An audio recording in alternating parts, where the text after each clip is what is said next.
मैं शरद जी आपसे जानना चाहती हूँ, कुंभ का अपना एक बहुत बड़ा इतिहास रहा है और मैं अगर आदि शंकराचार्य की बात करूँ, अखाड़ों की बात करूँ, कुंभ की परंपरा की बात करूँ, तो हमारे इतिहास में इसका कैसे उल्लेख किया गया है? मीनाक्षी जी, अगर हम रिकॉर्डेड हिस्ट्री के तौर पे देखते हैं कुंभ मेला को, तो कुंभ मेले का जो सबसे ओल्डेस्ट जिक्र हमको देखने को मिलता है वो एक चाइनीज़ ट्रैवलर थे ह्वेंत्सांग। उनकी ट्रैवल डायरी में हमको देखने को मिलता है, जिन्होंने ट्रैवल किया था इंडिया में। वो एक मॉन्क थे, बुद्धिस्ट मॉन्क थे, जिन्होंने इंडिया ट्रैवल किया था अराउंड 630 CE।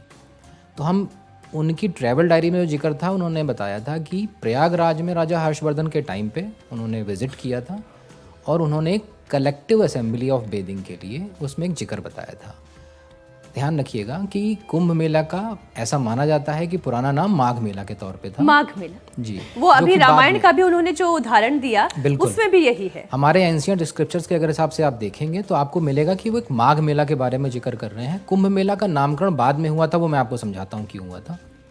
लेकिन हम ये मान सकते हैं कि करीब 1500 से 2000 साल, on the basis of that travel diary of Xuanzang, हम ये मान सकते हैं रिकॉर्डेड हिस्ट्री के दम पे कि करीब 1500 से 2000 साल पुराना रिचुअल ये है।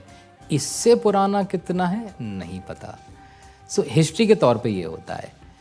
मुझे लगता है कि जब 8वीं सदी में आदि शंकराचार्य जी ने एक भागीरथी प्रयास शुरू किया था अपने रिचुअल्स को, अपने हिंदू धर्म को पतन से बचाने के लिए, बिकॉज हम पे लगातार आक्रमण हो रहे थे of other rulers and believers of other faiths.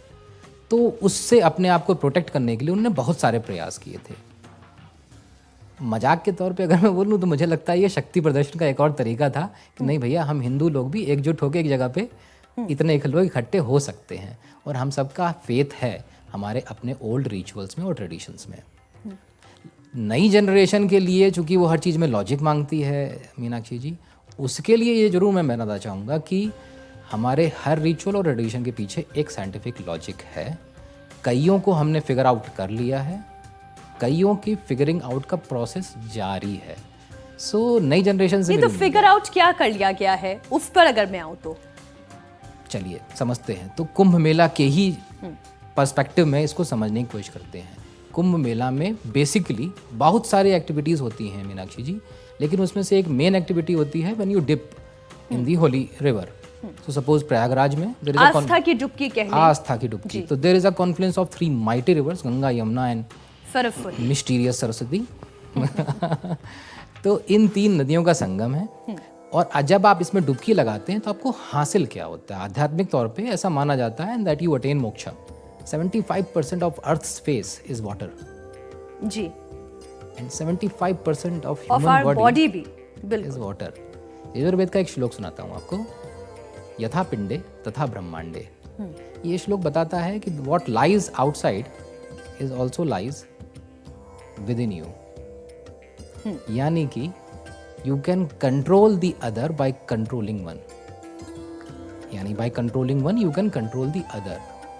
अगर आप उस पानी में डुबकी लगाते हैं scientifically and logically, then basically there is a connect between the most prominent element of पंचतत्व, दैट इज वाटर जी, एंड योर बॉडी। तो शायद इस रिचुअल के पीछे साइंटिफिक लॉजिक ये है कि आप कनेक्ट कर पाएं दोनों एलिमेंट्स को एक साथ।